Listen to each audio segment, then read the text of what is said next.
ದೇಶದ ಹೆಮ್ಮೆಯ ಪ್ರಧಾನಮಂತ್ರಿ ನರೇಂದ್ರ ಮೋದಿಜಿಯವರ ಒಂದು ದಿಟ್ಟ ನಿರ್ಧಾರದ ಪರಿಣಾಮವಾಗಿ 50%ಕ್ಕೂ ಹೆಚ್ಚು ಏನು ಮಹಿಳೆಯರು ದೇಶದಲ್ಲಿದ್ದಾರೆ ಅವ್ರಿಗೆ ಒಂದು ರಾಜಕೀಯ ಶಕ್ತಿಯನ್ನು ಕೂಡ ಕೊಡಬೇಕು ಅನ್ನುವ ಸದುದ್ದೇಶ ಇಟ್ಕೊಂಡು ದೇಶದ ನಾರಿ ಶಕ್ತಿಗೆ 33% ರಿಸರ್ವೇಷನನ್ನು ಲೋಕಸಭೆ ಇರ್ಬೋದು ವಿಧಾನಸಭೆಗಳಲ್ಲಿರ್ಬೋದು ಕೊಡಬೇಕು ಅಂತೇಳಿ ಒಂದು ದೃಢ ನಿರ್ಧಾರವನ್ನು ತೆಗೆದುಕೊಂಡು 16, 17, 18 ಲೋಕಸಭೆ ಒಂದು ವಿಶೇಷ ಅಧಿವೇಶನವನ್ನು ಕೂಡ ಕರೆದು ಇವತ್ತು ಕಾನೂನನ್ನು ಅನುಷ್ಠಾನ ತರೋದಕ್ಕೆ ಇವತ್ತು ಪ್ರಧಾನಮಂತ್ರಿಗಳು ದಾಪುಗಾಲು ಹಾಕ್ತಾ ಇದ್ದಾರೆ.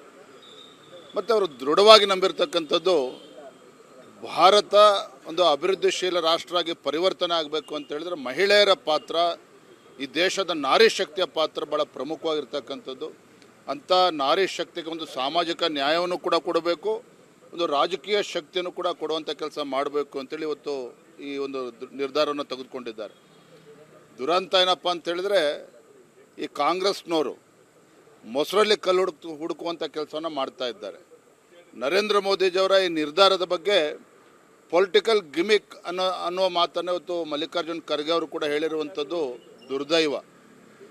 ನಾನು ತಮ್ಮ ಮುಖೇನ ಗೌರವಾನ್ವಿತ ಮಲ್ಲಿಕಾರ್ಜುನ್ ಖರ್ಗೆ ಅವ್ರಿಗೆ ಆಗ್ರಹ ಪಡಿಸ್ತೇನೆ, ತಮ್ಮ ಈ ಹೇಳಿಕೆ ಈ ದೇಶದ ನಾರಿ ಶಕ್ತಿಗೆ ಅಪಮಾನ ಮಾಡಿರುವಂಥದ್ದು. ಪ್ರಧಾನಮಂತ್ರಿಗಳನ್ನ ಏನು ಹೇಳಿದ್ದಾರೆ, ಏನು ಇವತ್ತು 33% ಮಹಿಳೆಯರಿಗೆ ಒಂದು ಆರಕ್ಷಣೆ, ಒಂದು ರಿಸರ್ವೇಷನ್ ಕೊಡ್ತಾ ಇದ್ದೇವೆ, ಇದರ ಕ್ರೆಡಿಟನ್ನು ನಾನು ತೆಗೆದುಕೊಳ್ಳೋದಿಲ್ಲ, ಈ ದೇಶದ ಎಲ್ಲ ರಾಜಕೀಯ ಪಕ್ಷಗಳಿಗೂ ಕೂಡ ಇದರ ಕ್ರೆಡಿಟ್ ಹೋಗ್ತದೆ, ಈ ಮಾತನ್ನು ಹೇಳಿದ್ದಾರೆ. ಆದರೆ ಮತ್ತೊಂದು ಕಡೆ ಕಾಂಗ್ರೆಸ್ನವ್ರು ಈ ರೀತಿ ಕೀಳು ಮಟ್ಟದ ರಾಜಕಾರಣ ಮಾಡ್ತಾ ಇರ್ತಕ್ಕಂಥದ್ದು ಸರಿಯಲ್ಲ. ಶಾಸಕರು ಮಂತ್ರಿ ಸ್ಥಾನಕ್ಕಾಗಿ ಈಗ ಶಾಸಕರಿಗೆ ಮಾಡೋದಕ್ಕೆ ಏನು ಕೆಲಸ ಇಲ್ಲ. ಸರ್ಕಾರ ಇವತ್ತು ಬದುಕಿದೆಯಾ ಅಂತೇಳಿ ಆಡಳಿತ ಪಕ್ಷದ ಶಾಸಕರು ಕೂಡ ಪ್ರಶ್ನೆ ಮಾಡ್ತಾ ಇದ್ದಾರೆ. ಮುಖ್ಯಮಂತ್ರಿಗಳು ಶಾಸಕರುಗಳಿಗೆ 25 ಕೋಟಿ ಅನುದಾನ ಕೊಡ್ತೇವೆ ಅಭಿವೃದ್ಧಿಗೆ ಅಂತೇಳಿ ಮೂಗಿಗೆ ತುಪ್ಪ ಹಚ್ಚಿದ್ದು ಬಿಟ್ಟರೆ ಇವತ್ತಿಗೂ ಕೂಡ ಅನುದಾನ ಬಿಡುಗಡೆ ಆಗಿಲ್ಲ.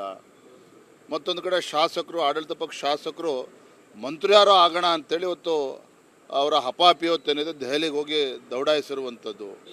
ಆಡಳಿತ ಅಂತ ಸಂಪೂರ್ಣ ಕುಸಿದು ಬಿದ್ದಿದೆ. ಮತ್ತೊಂದು ಕಡೆ ಮುಖ್ಯಮಂತ್ರಿಗಳು ಎಲ್ಲಿದ್ದಾರೆ, ಉಪಮುಖ್ಯಮಂತ್ರಿಗಳು ಯಾವ ರಾಜ್ಯದಲ್ಲಿದ್ದಾರೆ, ಇದು ಜನ ಇವತ್ತು ಪ್ರಶ್ನೆ ಮಾಡ್ತಾ ಇದ್ದಾರೆ. ಸೊ ನನಗನ್ನಿಸ್ತದೆ ಈ ಸರ್ಕಾರದ ಬಗ್ಗೆ ರಾಜ್ಯದ ಜನಕ್ಕೆ ಈಗಾಗಲೇ ಆಸಕ್ತಿ ಹೊರಟೋಗಿದೆ.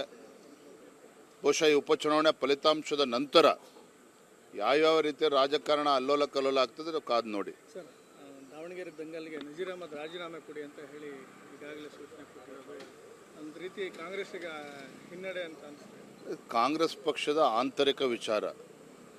ನನಗೆ ಸಂಪೂರ್ಣ ವಿಶ್ವಾಸ ಇದೆ, ದಾವಣಗೆರೆ ದಕ್ಷಿಣ ಇರ್ಬೋದು, ಬಾಗಲಕೋಟೆ ವಿಧಾನಸಭಾ ಕ್ಷೇತ್ರದ ಉಪಚುನಾವಣೆಗಳೇ ನಡೆದಿದ್ದಾವೆ. ನಮ್ಮ ಕಾರ್ಯಕರ್ತರ ಶ್ರಮ, ಪ್ರತಿ ಬೂತ್ ಮಟ್ಟದಲ್ಲೂ ಕೂಡ ನಮ್ಮ ಕಾರ್ಯಕರ್ತರು, ವಿಸ್ತಾರಕರು ಮತ್ತು ನಮ್ಮೆಲ್ಲ ಪಕ್ಷದ ಮುಖಂಡರು ಒಗ್ಗಟ್ಟಾಗಿ ಇವತ್ತು ಅಭ್ಯರ್ಥಿಗಳ ಪರವಾಗಿ ಪ್ರಚಾರ ಮಾಡಿರುವಂಥದ್ದು. ಮತ್ತು ಜನರಿಗೆ ಇವತ್ತು ಕಾಂಗ್ರೆಸ್ ಸರ್ಕಾರದ ವಿರುದ್ಧ ಇದ್ದಂಥ ಆಕ್ರೋಶ, ಇದೆಲ್ಲದರ ಪರಿಣಾಮ ಭಾರತೀಯ ಜನತಾ ಪಾರ್ಟಿಯ ಒಂದು ಅಭೂತಪೂರ್ವ ಗೆಲುವು ನಾವು ಸಾಧಿಸಲಿದ್ದೇವೆ.